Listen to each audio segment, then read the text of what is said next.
무식하게 만들어가지고 무식한 걸로 지금 뜨고 있는데 소리를 어떻게 그렇게 제 그 밑조사를 또 모르겠어요. 다 하셔가지고 사실 더 요새 뭐 알려고 그러면 모르는 게 없어요. 요새 그 SNS는 하는 사람은 다 오픈돼 있어가지고요. 감출 것도 없어요. 이게 오늘 이번에 이제 3일 이렇게 했는데 저도 3일 동안 뭐를 해야 될지 잘 모르겠고 시간 스케줄 아까 시간 보니까 요새 한국이나 선교대회 때 시간을 이렇게 5분 단위로 짜거든요. 쉬는 시간 5분 철저하게 쉬고 시작 탁 하고 5분 체크하거든요. 5분을 오버하지 않고 줄여지지 않게 이렇게 철저하게 갔는데 여기는 확실히 그 해가지고 제가 언제 시작하니까 아이고 뭐 사고 언제 끝내니까 아이 문자님이 하시는 막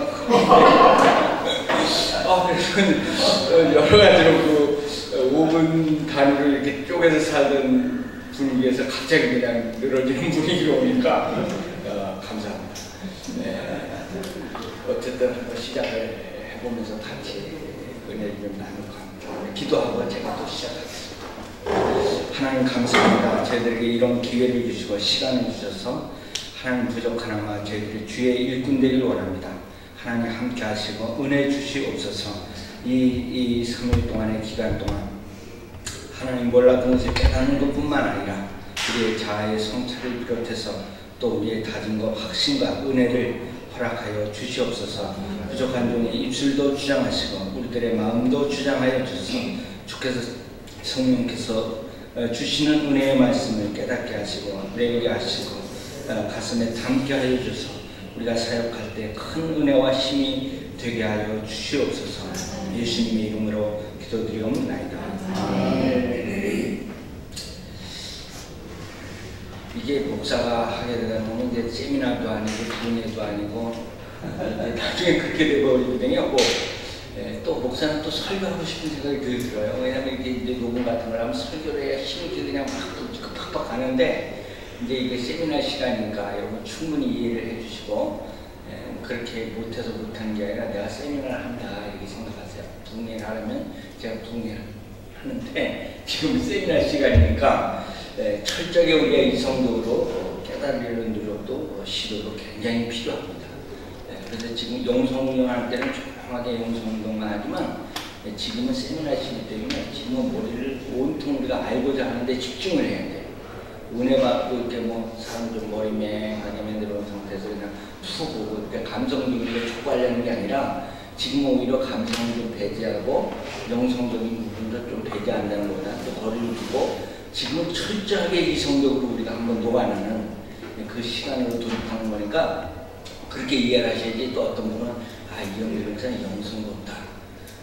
그게 아니라 지금 그거 하는 시간이 아니니까요. 또 뭐 분해시고 그렇게 얘기하면 이해하시죠? 지난번에 어디서 한국에서 이 성서기대에 대해서 얘기하라고 잠깐 해서 제가 갔어요. 그래서 이제 좀 소개를 했어요. 아시는 분이 소개해라 그래서 저는 소개했어요. 그랬더니 미국에서 방금 공부하시고 도착하신 분이 또 금방 또 독서를 되는 거야. 그래서 또 그거 못 참고 그랬더니 목사님 성경을 본면으로 보셔야지 그렇게 보시면 어떻게 합니까? 이런 거야. 그래서 제가 했어요.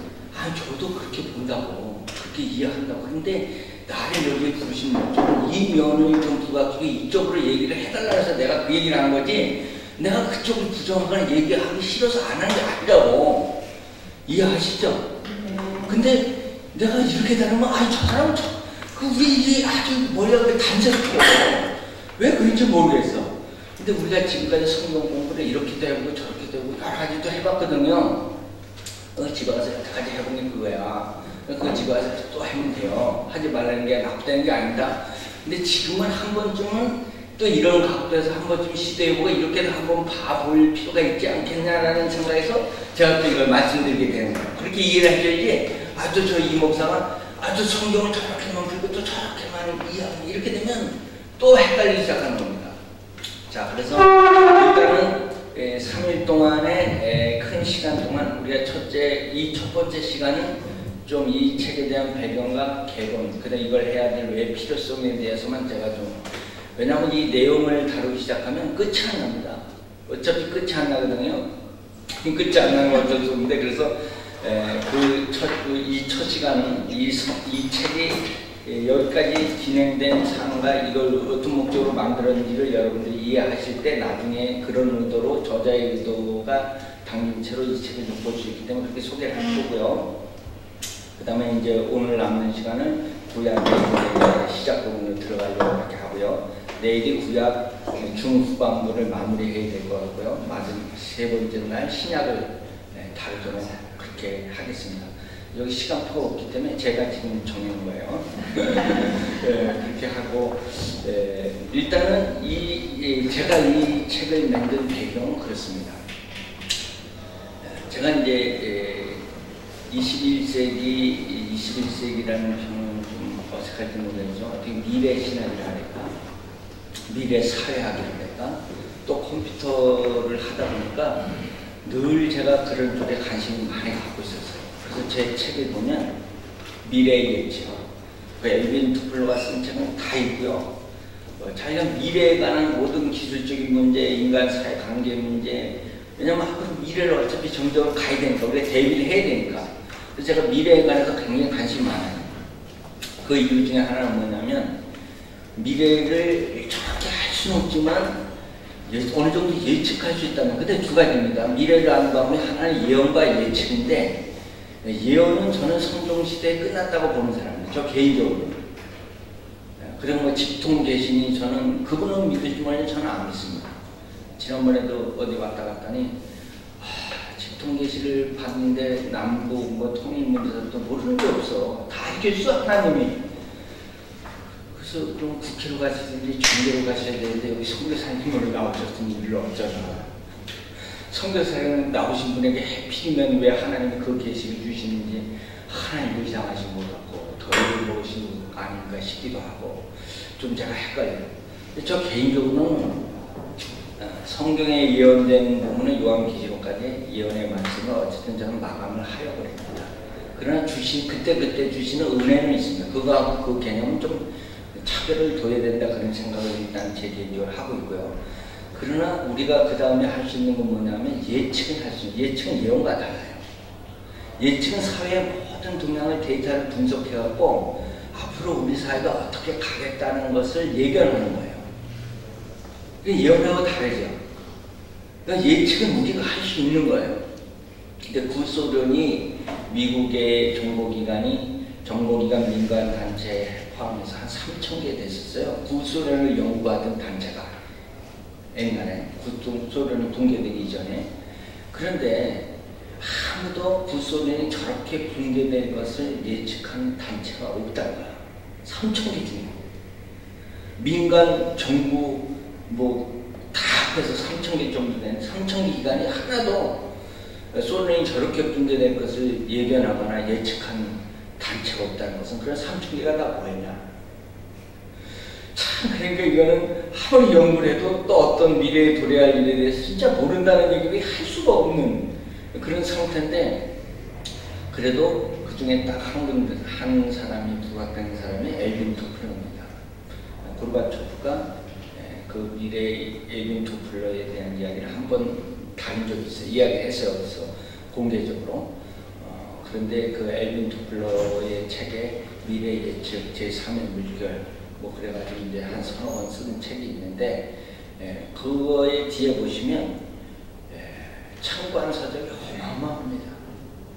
이거는 안 본 것이 없는 것 같은 정도로 저는 그 데이터에 놀랐어요. 그리고 그 데이터를 바탕으로 해서 미래 예측을 이 사람이 최대한 나름대로 한 거예요. 제가 왜 이 얘기를 길게 하느냐, 제가 아주 외람되지만 그런데 관심이 있다 보니까 저는 진짜 한 사람 별것도 아닙니다. 또 교회도 별것도 아니고 성교도 마찬가지입니다. 지금 개인적으로 그렇고 단체도 있고 바이블 여인의 시장이 어떻게 갈지 모르겠지만 그러나 그렇게 큰 건 아닙니다. 그러나 제가 생각하는 것은 뭐냐면, 관심을 갖는 것은 성교도 마찬가지지만 어차피 미래를 어느 정도 예측하고 바라보느냐에 따라서 우리가 빨리 그 방향전환을 서두르면 서두를수록 또 할 수만 있으면 우리가 더 많은 사람을 주의 사람으로 제자로 만들 수가 있어요. 그것 때문에 하는 거예요. 그런데 제가 선교나 이제 우리가 하는 것을 이렇게 느꼈어요. 고기를 잡는 방법은 세 가지가 있거든요. 낚시가 있고, 그 다음에 투망이 있고, 그 다음에 그물이 있습니다. 이 세 가지 방법이죠. 그죠? 뭐 또 다른 방법이 있겠지만 다 세 가지 방법에 유사한 거에 다 들어간다 이렇게 봐야 돼요. 그런데 우리가 고기를 잡는 방법은 마치 투망식 성교고 투망식 방법이다라는 걸 제가 느꼈어요. 고기가 막 지나가는가? 그럼 이제 급하죠, 마음이. 그리고 고기가 지나가면 그걸 한 마리씩 건지기엔 좀 쪼잔하거든. 왜냐면 저 막 지나가니까, 그럼 이제 그 다음에 대안이 뭐냐면 투망을 확 잡는 거야. 그게 제일 좋아. 얼른 생각할 때. 그래갖고 이제 급해갖고, 마음은 급해갖고 물에 첨벙첨벙 들어가서 투망을 확 잡거든요. 그럼 고기는 싹 빠져나가. 빈 투망만. 그 다음에 또 가서 고기가 가서 보니까 확 쪄. 그럼 확 빠져나가. 그리고 맨 투망, 빈 투망만 건지는 거야. 근데 그런 느낌을 제가 받았어요. 그러면 그걸 어떻게 해야 되느냐? 밤에 조용히 가서 고기가 왔다 갔다 하는 그 중간에다 그물을 싹 쳐놓는 거야. 그리고 때를 기다리면 하루에 안 잡힐 수도 있어. 반나절에 안 돼. 근데 언젠가는 한번 그 길을 이 고기가 쫙 한번 지나가. 그럼 거기에 제대로 그물을 딱 쳐놨으면 쫙 잡는 거야. 그죠? 그래 투망을 100번 들어가서 왔다 갔다 하면서 정신없이 해봐야 안 된다고. 제가 그래서 마음을 내려놓고 앞으로 어떻게 될 것인가. 고기가 얼리 다니고 그게 길이에요. 그게 바이블 웨이라는 그 길을 제가 중요시하는데 그게 길이라고. 길을 알면 길이 보이는 거야. 근데 길을 모르면 방법을 모르면 길이 안 보이고 앞이 안 보여요. 그러니까 예수님이 제자들 불러놓고 이게 이제 뭐 제가 이제 어차피 뒤죽박죽 되는 거 안 돼. 3일 동안 뒤죽박죽 내가 제대로 하긴 걸렸어. 보니까. 예수님을 누가복음의 순서에 의하면 누가복음의 그러니까 이제 이런 거죠. 마태 신약이 뭐 벌써 들어가는 건 아니고요. 뭐 어쨌든 대충 이해를 하세요. 뭐 다 아시는 이야기이지만 마태는 유대인들에게 쪼크성으로 쓴 책이니까 자꾸 주제별로 뽑아서 묶었다고. 그러다 보니까 시간적 배열이 좀 뒤죽박죽 됐어요. 마태가 생각했지 시간이 중요한 게 아니야. 어차피 예수님 승천하신 이후에 뭐 20여 년이나 지나서 아무리 빨라도 20여 년이거든요. 그래봐야 AD 50년인데 50년 전에 성경책 써서 말하는 신학자가 하나도 없거든요. 마가복음 제일 빨라야 53년 정도거든요. 그러면 뭐 정확히 한지는 모르지만 한 65, 56년 이렇게 보면 예수님 벌써 승천하신 지가 벌써 20, 30년은 지난 거야. 그리고 마태가 기록하는데 지금 마태가 기록할 때 순서가 중요한 게 아니라 유대인에게 큐크를 주고 유대인에게 어떤 주제를 가르쳐줘갖고 이걸 좀 제대로 그게 이제 그러다 보니까 이제 마음이 급해서 예수님 말씀하신 거지만 먼저 앞부터 딱 주제를 끌어다놨는데 그게 산상복음 8복 중에 딱 나온 거거든요. 8복의 첫 번째 뭐냐면 심령이 가난한 자는 복이 있나니 딱 그런 거예요. 그러더니 또 이걸 설명할 때 심령이 뭐냐 심령 1 마음 플러스 뭐 심령. 그래서 그냥 가난한 사람은 아니고 심령이 가난하다 했으니까 그냥 부자도 심령이 가난할 수 있다. 또 이렇게 풀고 저렇게 풀고 이렇게 풀자 그러는데 내가 복잡해. 이제 성경을 이제 여기 다 이제 차근차근 나오지만 우리가 성경을 보는데 지금까지 문제가 있었던 게 제가 생각한 이거예요. 너무 하나님 말씀 비비고 왔어. 베베꼬고. 그러니까 1차적으로 원칙적으로 받아들이지 못했어. 누가 말을 하면 좀 진심과 진실로 받아들여야 돼요. 그렇죠?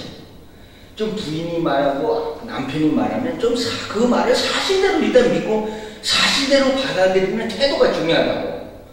근데 아내가 그 해석부터 하려고 그래. 당신이 오늘 뭐 말한 걸. 그러면 남편은 아니 해석하는 게 내가 말한 걸 지금 해석하는 당신 해석 필요 없고 내가 말한 대로 지금 오라면서 오면 되고 가라으면 가라면 되고 먹어봐 맛있으면 먹어보라면 먹어보면 되는 거지. 그걸로 끝이야. 그게 무슨 해석이 필요 없어. 근데 해석해서 이 맛은 참맛이고 이 맛은 저맛이고 단맛이고 뭘 좀 더 넣으면 어떻게 됐고 잔뜩 얘기해서 한 보따리 쏟아 놓으면 그래 남편이 말해 당신은 참 분석 능력이 대단해.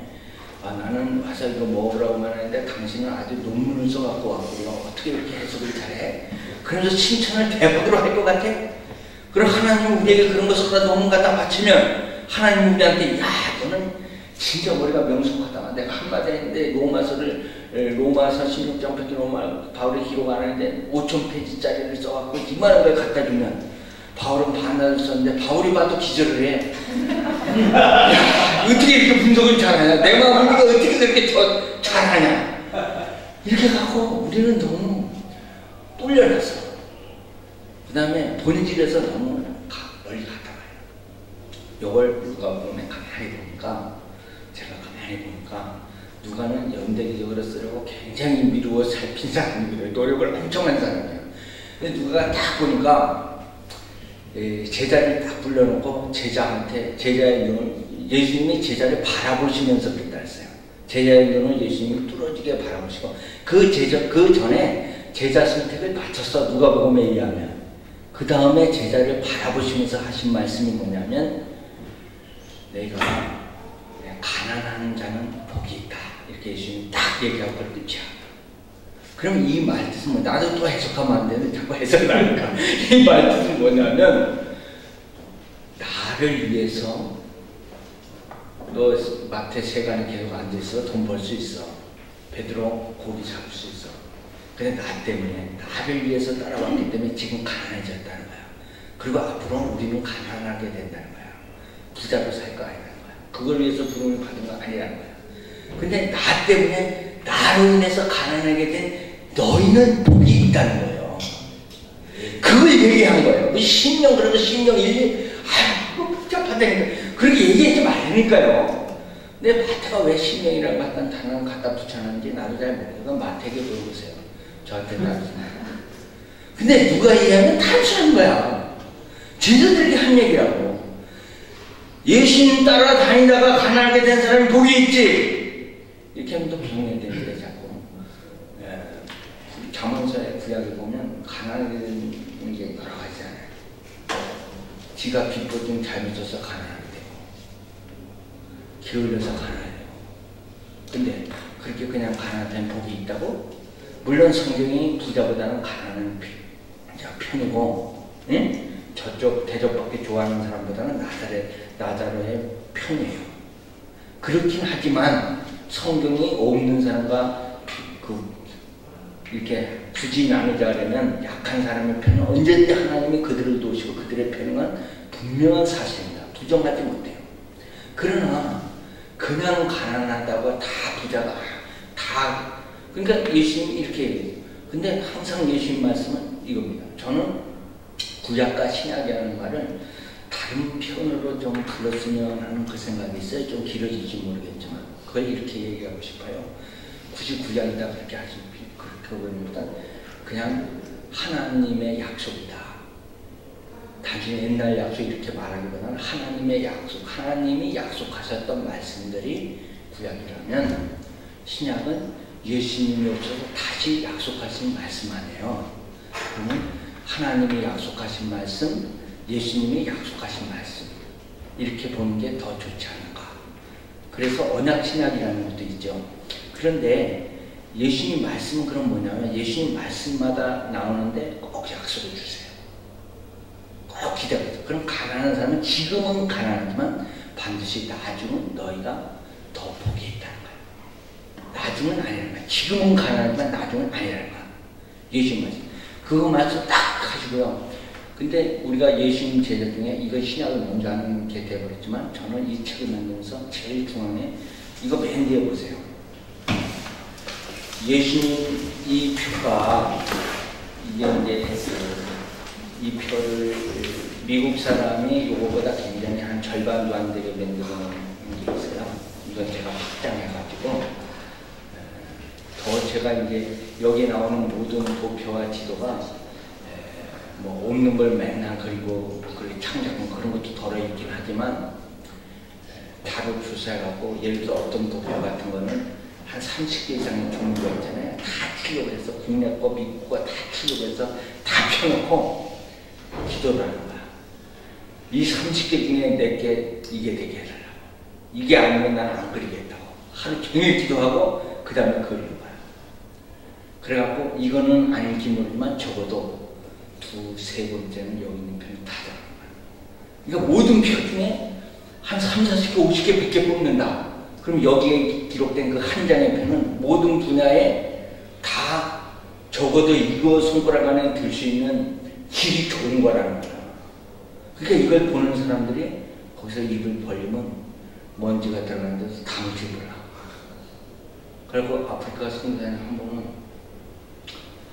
제가 책에 있는데 그걸 다 보내준다고 털썩 말을 못하잖아요. 한국 선교사가 주저가 5만 명은 되는데 아주 빼도 2만 명은 되는데 그냥 준다 그러면 내가 어떻게 이걸 돈 찍어서 맹세 보내줘. 또 책을 무식하게 만들다 보니까 보내는데 이게 3kg예요. 3kg. 이게 3kg 되니까 어떤 분은 택배로 가볍던다고 이렇게 받았다 놓쳤대. 자기가 그래서 이제 3번 놀란다는 거 아니야. 바이블에 3번 놀란다.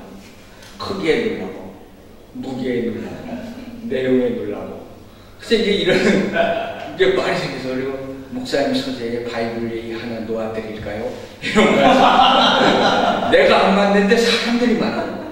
근데 이제 다 터쩍터쩍 줍다고 초기에 아직도 이제 경제적으로 여건이 풀린 건 아니지만 저는 되면 진짜 이건 선교를 돕고 선교사를 돕고 성경을 배우려고 하는 사람을 또 가르쳐야 되는 사람을 도우려고 만든 책이에요.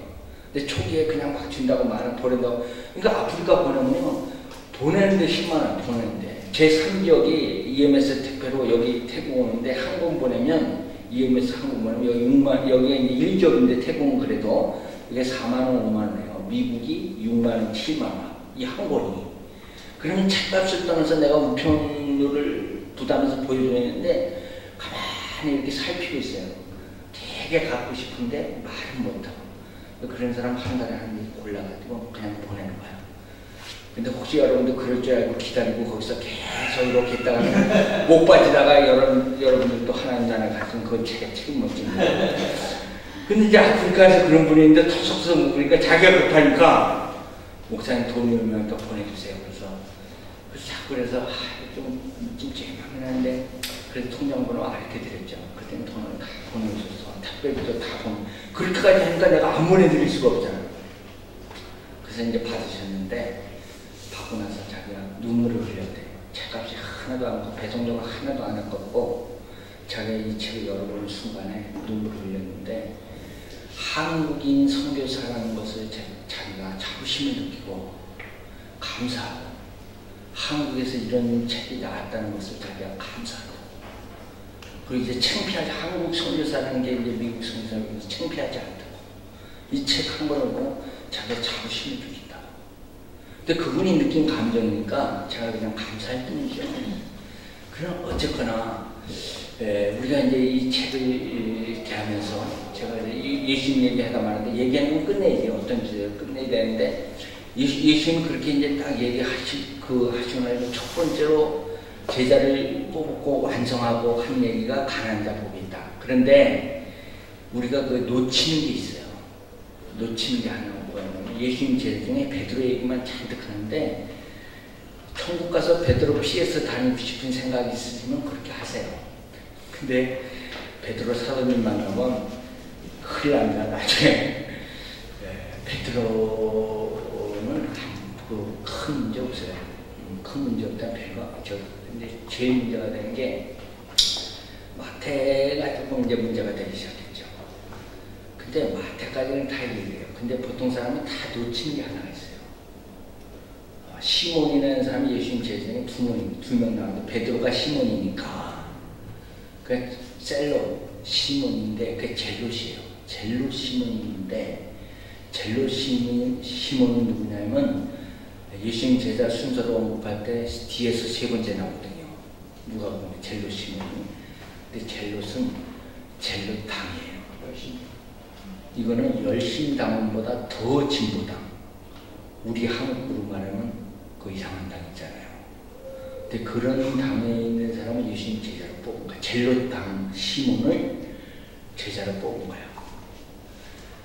이 정도 되면 무슨 말 하는지 알지? 예수님 제자의 이 12명의 숫자는 지금 심각한 지금 문제가 있는 거야. 제가 볼 때. 갈릴리에서 조용히 낚시질, 이거 고기 잡는 어부 출신은 그나마 괜찮아. 마태까지는 그 친일파 소리, 친로마파 아닙니까? 그러니까 친일파 소리를 들어야 되는 마태는. 응? 세금 거쳐서 로마 갖다 줬으니까 이건 친일파야. 우리 식으로 얘기하면 친로마파. 이것도 심각한 거야. 여기서 한 번 더 나가갖고 아재 젤록당 시몬을 영입한 예수님은 이제 뭘 하자, 이제. 이 외인구단을 가지고, 이 12명의 외인구단을 갖고 어떻게 하실 건지. 공자로 말하면 이러시면 아니 됩니다. 예수님한테 말려주고 이렇게 해야 돼. 진짜로. 왜냐하면 공자 개념, 맹자 개념으로 말하면 예수님이 이렇게 행동하시면 안 됩니다. 이렇게 가시면 앞으로 미래가 진짜 이거는 말이 안 되는 거야. 아무리 생각해도 말이 안 되는 거야. 상식적으로. 근데 예수님 제자의 군단은 이렇게 돼버렸단 말이야. 근데 딱 뽑아놓고 첫 번째, 나를 위해서 가난한 게 된 사람 보겠다. 두 번째, 원수를 사랑하라 얘기를 하십니다. 두 번째 가르친 게 원수를 사랑하라는 거야. 예수님. 그 다음에 세 번째가 뭐냐면, 세 번째 제자들에게 주지시킨 게 뭐냐면, 세 번째가, 야, 눈 먼 사람이, 이게 옛날 성경의 소경이라는데 우리 지금 한글 개혁하는 성경에 다시 맹인으로 바꿨거든요. 제가 이걸 책을 너무 오랫동안 쓰다 보니까 성경책이 바뀌어버렸어요. 그래갖고 다시 그거 교정하는데 엄청난 시간 줘야 돼. 이게 다 성경 구절 내용이니까. 이거 책을 다시 봐야 아주 진짜 골짜기예요. 그랬더니 소경이는 또 맹인으로 바꾸고 문둥병을 나병으로 바꾸고 근데 결과적으로 그 단어가 다시 폄하하는 용도로 사용될 때는 똑같은 거야. 그렇잖아요. 뭐가 달라질 게 있어. 뭐 맹인이 나는 소경이 난 것 같아. 맹인보다 맹인이 더 이상하네. 그래서 제가 바꾼 말이 있어요. 차라리 그렇게 하지 말고 눈먼 사람이 이렇게 하면 오히려 나아요. 오히려 그런 단어보다는 그럼 눈먼 사람이 눈먼 사람을 인도하면 어떻게 되겠냐. 예수님 말씀. 제자들에게 세 번째 하신 말씀이 야, 눈먼 사람이 눈먼 사람을 인도하면 어떻게 되겠냐. 예수님 얘기하신 거야. 그러면 이 제자들을 첫 번째 불러놓고 예수님 하신 말씀에 순서대로 우리가 꿰야 되잖아요. 자, 바이블 얘기에 특징이 있어요. 그건 하나 뭐냐면 기억, 이미 우리가 알고 있을 수도 있어요. 근데 연대기적으로 또 순서대로 성경을 기억하도록 노력해야 돼요. 그런데 기억을 하는데 기억은 어차피 연상법에 의지하는 겁니다. 연상하지 않으면 기억이 안 되거든요. 연상은 뭔가 생각이 나야 생각을 한다는 거예요. 근데 연상법의 원리에 첫 번째가 있는데 그게 뭐냐면 어떻게 하면 생각이 나냐면 여러분들이 10년, 20년 전 내가 이성경 선생님을 만났던 것이 좋게 25년 된 것 같아요. 스리랑카에 계실 때. 그리고 또 태국에도 제가 옛날에 그때도 한 20년 된 것 같아요. 그죠? 그때 방콕에 갔다 왔는데 여기 제 치앙마이도 한 갔다 왔는데 20년 됐거든요. 여기 치앙마이 갔다 왔는데 20년 됐는데 근데 딱 기억할 때 뭘 기억해야 되냐면 내가 그때 어디 있었지 장소를 기억하는 거예요. 근데 내가 그때 어디 있었지를 기억하면서 이렇게 되는 거야. 사람은. 자기 개인의 삶을 놓고 보면 이렇게 구분이 되는 거예요. 저는 영등포에서 왔다 가신 그 학고방 같은 사무실이 우리 성계에 1차적으로 시작한 영등포 시대. 그 다음에 건대 입구로 이사 갔었는데 거의 7년 살았어요. 건대 입구 시대. 그 다음에 지금 3번 가서 10년 됐거든요. 그래서 3번 시대. 그러니까 제가 결혼하고 사역하고 시작하고 나서는 세 군데 중요한 지점을 이동했단 말이에요. 그 중간중간에 또 있어. 근데 그거 다 얘기하면 뭐라 그러니까. 근데 내가 기억할 때 세 개의 시대별로 내가 어떻게 살았지를 정리하는 거야. 그렇죠? 그러니까 근데 그 지리와 시대가 같이 가게 돼 있어요. 희한하게 같이 갑니다.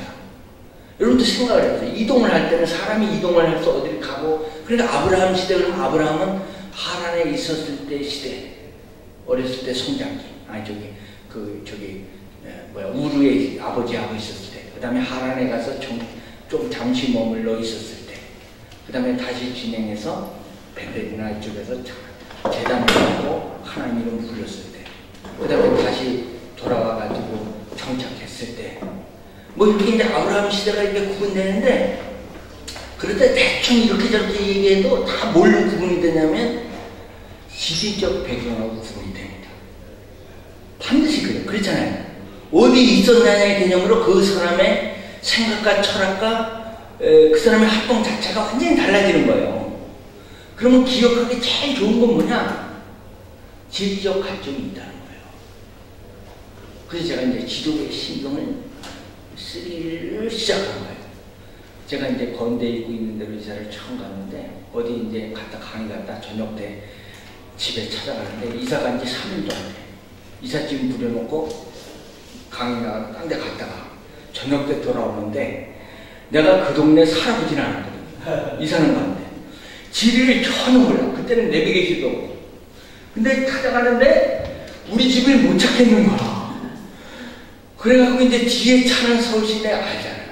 그리고 저녁부터 비는 부슬부슬 내리고 계속 뒤에 차는 공중전화, 그때는 핸드폰도 없었어. 공중전화를 찾아서 전화를 해야 되는데 뒤에 차가 계속 꽁댕이는 거 쫓아오니까 어디서 채워놓고 뭐 물어볼 때도 없고. 근데 계속 가니까 마무리 공동매직까지 갔어요. 제가 건대 입구 사는데 차를 몰고 마무리 공동매직까지 가니까 무섭기도 하고 머리가 번쩍 쓰면서 내가 지금 어디까지 온 거야? 그러면서 길을 못 찾고 계속 밤새도록 헤매니까, 야, 이제 머리가, 그런 적 있죠. 가끔가다 차 몰고. 근데 요즘은 내 머리가 번쩍 쓰면서 이제 큰일 난 거야. 그럼 새벽 2시에 집에 찾아서 들어가는데, 그리고 그 다음에는 지도책을, 그 다음에 이제 한 게 지도책을 펴놓고, 그 힘이 깊은 거야.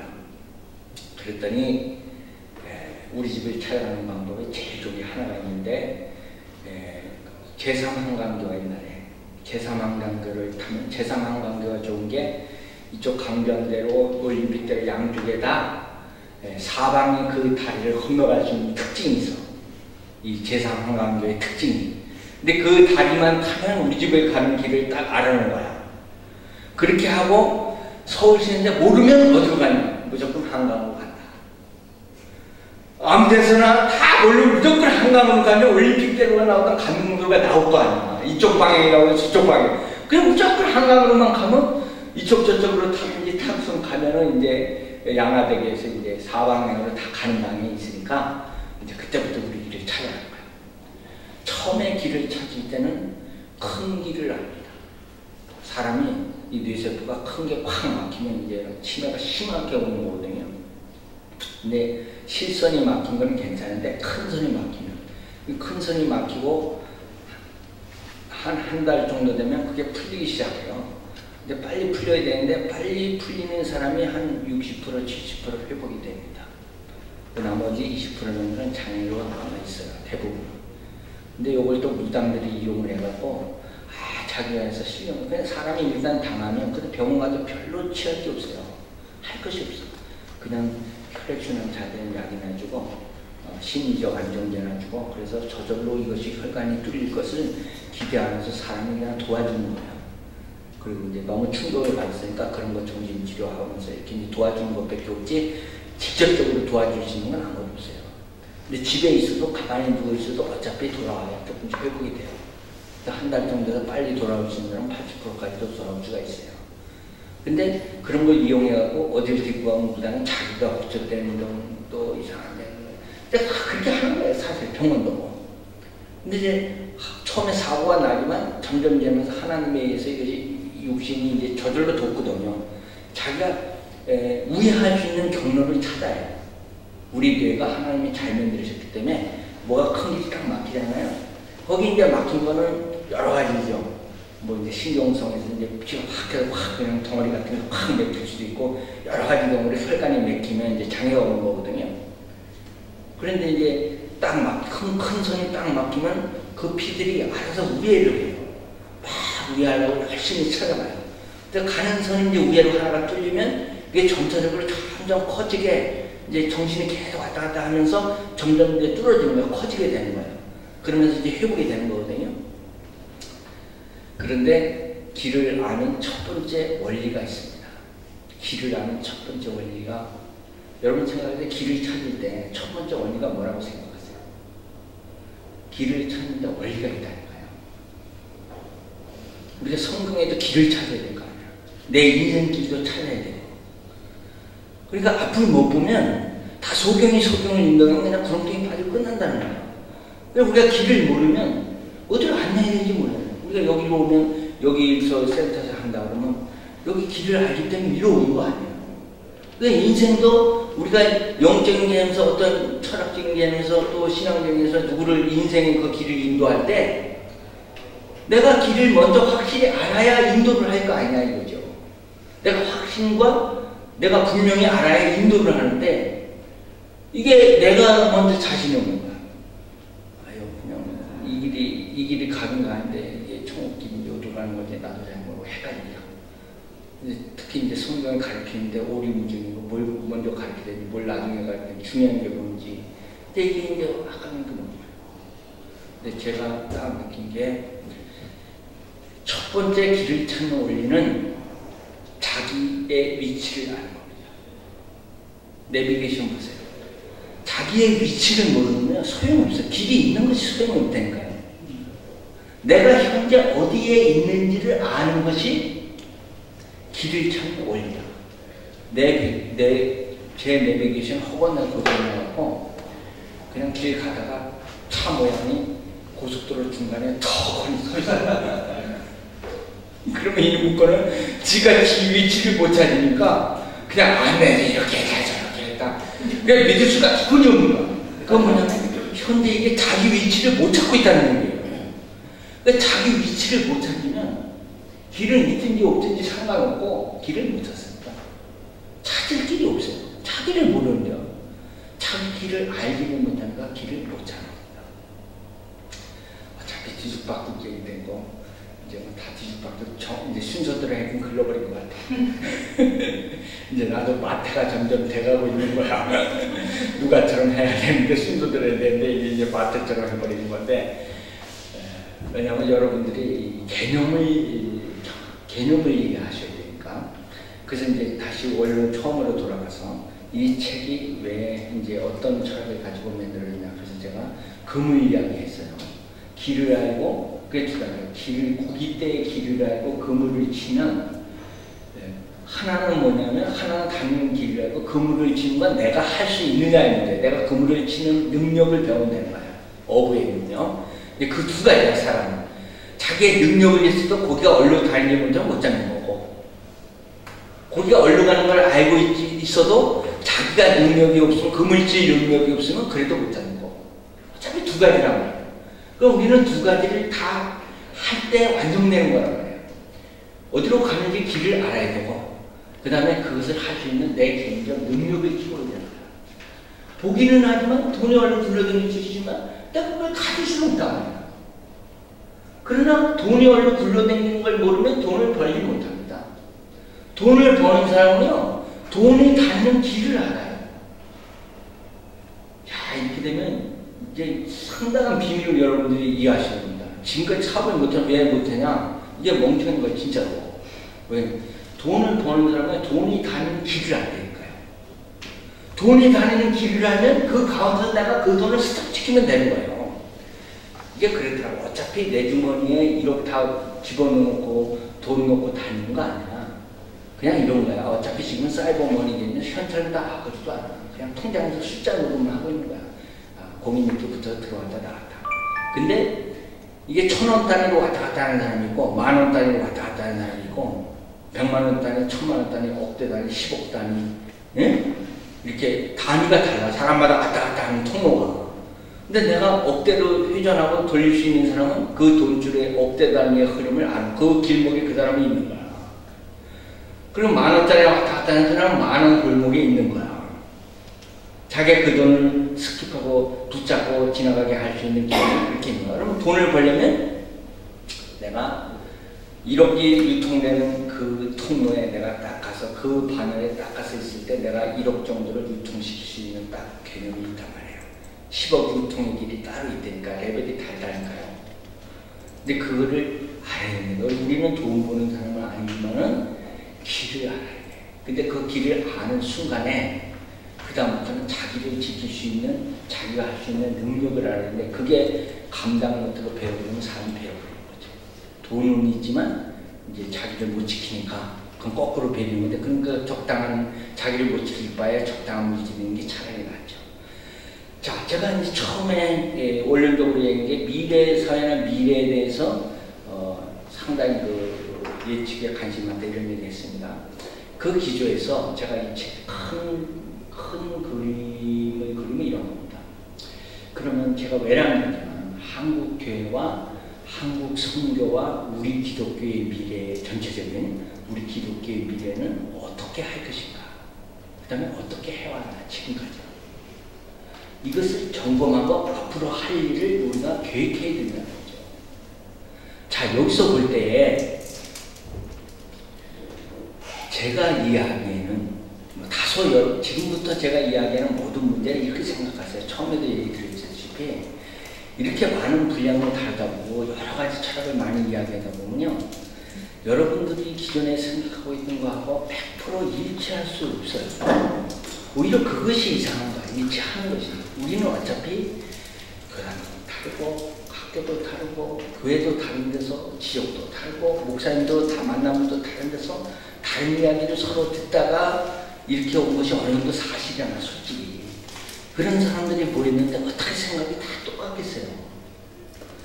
그러면 이것을 하나 전제할 수 있어요. 저는 생태계가 건전하다는 것을 이렇게 이야기해요. 여러분, 생태계가 건전할 때 우리가 어렸을 때는 가재를 잡았거든요.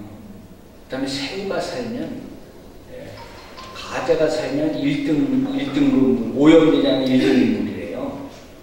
근데 생태계가 건전하다는 건 어떻게 평가하냐면, 어떤 물을 놓고 거기에 얼마나 다양한 생명체가 살고 있느냐를 가지고 그 물이 오염되냐 오염되지 않고 건전하나 건전하지 않느냐로 판단하는 거예요. 제 말이 맞죠? 저는 이렇게 생각해요. 우리 기독교가 건전하게 가려면 절대로 회귀적인 문화가 아닙니다. 우리가 한 가지 신학에서 여러 가지 실수한 것이 있어요. 그건 뭐냐면 모든 면을 지나치게 획일적으로 모으려고 하는 기구가 있었다는 거예요. 그리고 조금 다르면 자꾸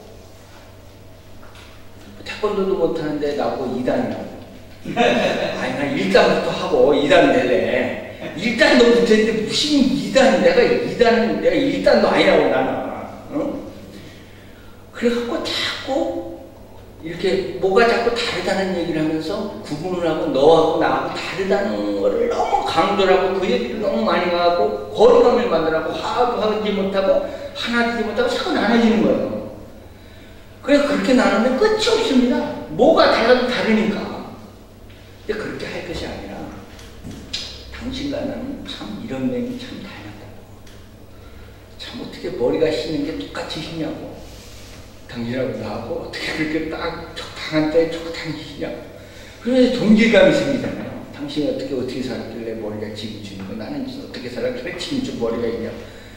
어떻게 살았는데 나는 지금까지 머리가 안 치고 이렇게 살 수 있는 비결이냐. 이러면서 얘기하면서 서로 공감대를 형성하는 거예요. 근데 우리는 너무 다른 것을 강조했어요. 같은 것을 강조하고 같은 것을